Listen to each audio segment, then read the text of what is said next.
Welcome to The Explainer.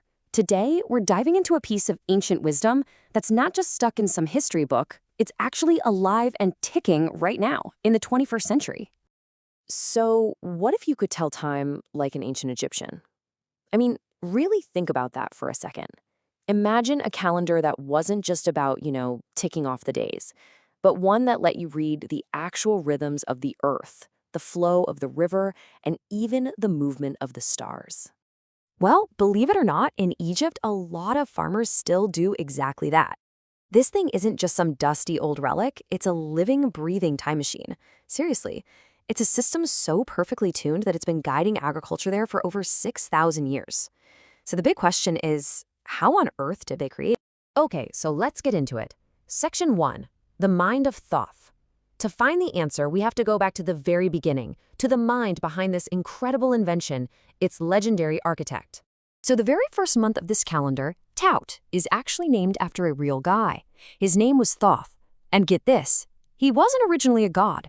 He was a brilliant scholar, a real person from a village called Tout.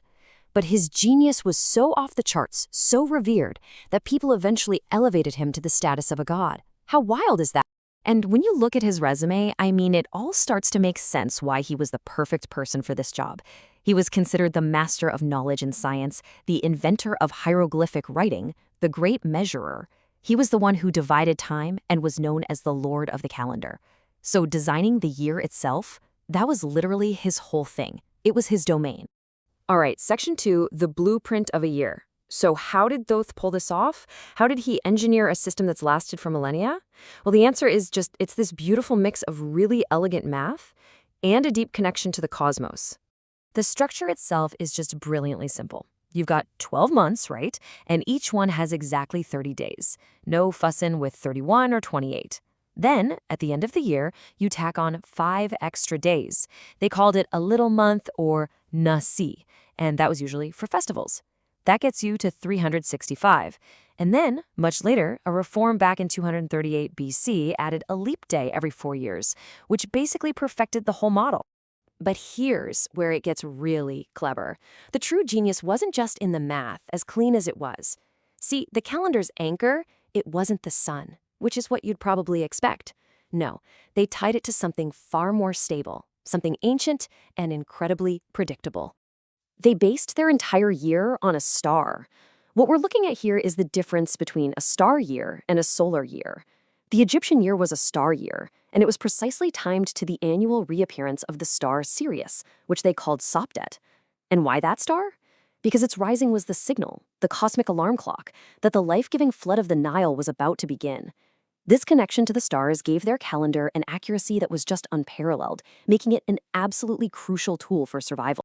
Okay. Section 3, the rhythm of the Nile. Because this incredible astronomical precision, it wasn't just some academic exercise for scholars. It was a day-to-day practical tool for survival. You could almost think of it as the original farmer's almanac.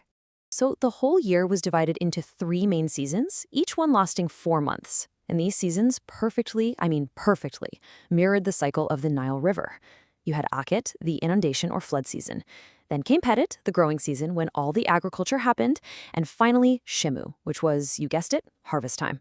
And this is what I think is so cool. This calendar wasn't just a bunch of numbers on a page, it was alive. It was woven right into the culture and the language. Each and every month carried its own special wisdom, usually passed down through these incredible little proverbs. So for example, take the first month, Tout.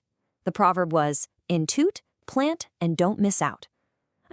It doesn't get much clearer than that, does it? It was a straightforward instruction. The floodwaters have gone down, the soil is perfect, get planting now. Or how about this one for the month of Hathor? Hathor is the father of scattered gold. So poetic, right? It's this beautiful way of describing the golden wheat fields, all ready and waiting for the harvest. And it wasn't just about farming. The calendar even captured specific weather patterns. For the month of Amshir, the saying was, Amshir, father of gales and many storms. So you knew what to expect, a windy, stormy month. It just goes to show you how deeply this system was part of everyday life. Okay, last section here, a legacy through time. So you might be wondering, why are we still talking about this? Why does an ancient calendar still matter today? Well, it's because the story didn't just stop with the pharaohs. Oh no. It adapted, it endured, and it proved just how resilient it really was. Let's fast forward a bit to the year 284 AD. This date marks the beginning of a whole new era, but a really tough one. The Roman Emperor Diocletian came to power, and his reign kicked off a period of incredibly intense persecution of Egyptian Christians. And in response to this, something really powerful happened. To honor the people who had fallen, the Coptic Church made a huge decision. They renamed the calendar. It became the Calendar of the Martyrs. They actually reset the whole thing, making the year Diocletian took the throne year 1. And just like that, this ancient system of timekeeping was transformed into a powerful symbol of faith and endurance. Which brings us to a pretty profound final thought. When time itself holds memory, can a culture ever truly be lost? I think the journey of this calendar, from Thoth to the Coptic Calendar of Martyrs, gives us the answer. It shows us that a system of knowledge, one that's literally rooted in the stars on the soil, can carry the entire identity of a people through thousands of years. It adapts, it changes its meaning, but it never ever loses that ancient, brilliant soul.